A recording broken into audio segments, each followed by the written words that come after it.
Welcome to a spine-chilling tale of horror and the supernatural. In this story, you will follow a group of friends who stumble upon an ancient game in an old shop. What starts as a seemingly innocent game night turns into a horrifying nightmare when they realize the game is cursed. As the boundaries between reality and the supernatural blur, their lives are forever changed by the malevolent forces they've unleashed. Prepare for a journey into darkness, where every move could be there. It was a crisp autumn evening when my friends and I wandered into the dusty corners of an old antique shop. That shop, filled with relics and curiosities, seemed like the perfect place for an impromptu adventure. As we explored the dimly lit aisles, my eyes were drawn to an old wooden box tucked away on a high shelf. The box was intricately carved, with strange symbols etched into its surface. Curiosity piqued. I reached for the box and brought it down. It was surprisingly heavy, and the carvings seemed to pulse with an unsettling energy. My friends gathered around as I opened it, revealing an assortment of old game pieces and a tattered rule book. The game was called The Dark Revelations.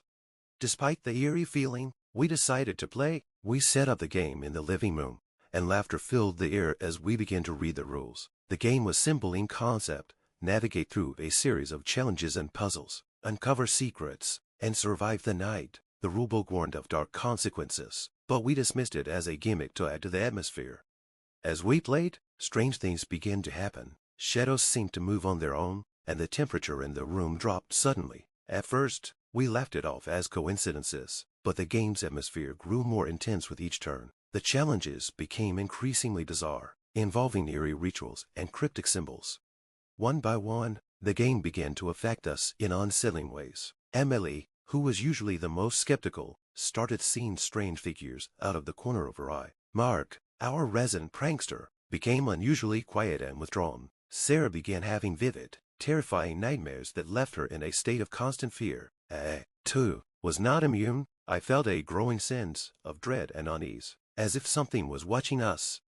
As the night wore on, the game's influence grew stronger. The line between the game and reality blurred, and we started to experience nightmare scenarios that seemed all too real. Objects in the room moved on their own, and whispers echoed through the walls. Each turn brought us closer to the dark force that seemed to be awakening. We soon realized that the game was not just a game. It was a conduit for malevolent spirits and dark energies. The more we played, the more we unleashed these forces into our world. The atmosphere became suffocating, and the room felt like it was closing in on us. Panic set in as we tried to stop playing, but the game refused to let us go. In our desperation, we tried to destroy the game, but it was as if the game itself had a will of its own. Every attempt to break it only seemed to make things worse. The game's power was overwhelming, and we found ourselves trapped in a nightmarish cycle of terror. By dawn, we were exhausted, both physically and emotionally. The game had taken a toll on us, and we were left with the haunting realization that the dark forces we had unleashed were far from vanquished. The antique shop where we found the game had vanished without a trace, leaving us with no answers and no way to return the cursed artifact. We left that night with our lives forever changed. The experiences we had endured left scars that would never fully heal. The game had shown us the true face of darkness, and it was something we would never forget. The aftermath. The aftermath of that night was a blur of confusion and dread. We were all haunted by what we had experienced, and the game's malevolent presence seemed to linger long after we had left the cursed shop. Each of us tried to return to our normal lives, but the impact of that night was profound. Emily became reclusive, unable to shake the feeling that something was always watching her. She frequently saw shadowy figures in her peripheral vision and heard whispers in the silence of her home. Mark, who had always been the life of the party, was now a shell of his former self. He rarely spoke and often looked lost, as if the game had stolen a part of his soul. Sarah's nightmares persisted, growing more vivid and disturbing with each passing night. The horror she faced in her dreams seemed to bleed into reality, making her fear for her sanity. As for me, I couldn't escape the constant sense of unease. Every creak in my house, every flicker of a light, made me jump. The game had left an indelible mark on my psyche, and I struggled with intrusive thoughts and a pervasive sense of dread. Months passed, and while the intensity of our fear diminished, it never fully vanished. We tried to move on, but the psychological scars remained. I often wondered if the game had truly ended, or if the darkness it had unleashed was merely lying dormant, waiting for the right moment to strike again. One evening, As I was sorting through old belongings, I came across a small, leather-bound journal. It was something I didn't recall ever seeing before. The journal was filled with notes and sketches, detailing rituals and incantations that mirrored some of the challenges we had faced in the game. It was as if the previous owner of the game had been documenting their own experiences with the cursed artifact.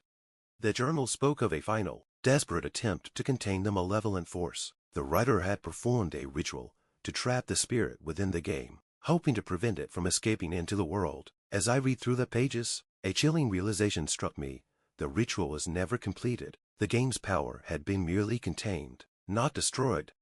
Fueled by a sense of urgency, I contacted my friends. We agreed that we needed to return to the site where we had found the game, hoping to find answers and perhaps a way to put an end to the torment once and for all.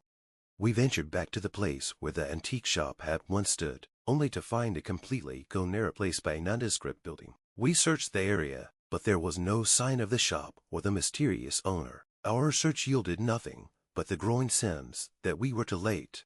In our desperation, we decided to perform the ritual described in the journal. We gathered the necessary items and followed the instructions to the letter. As we recited the incantations, the atmosphere grew tense, and we could feel the game's dark influence surrounding us. The process was exhausting and terrifying, but we persevered.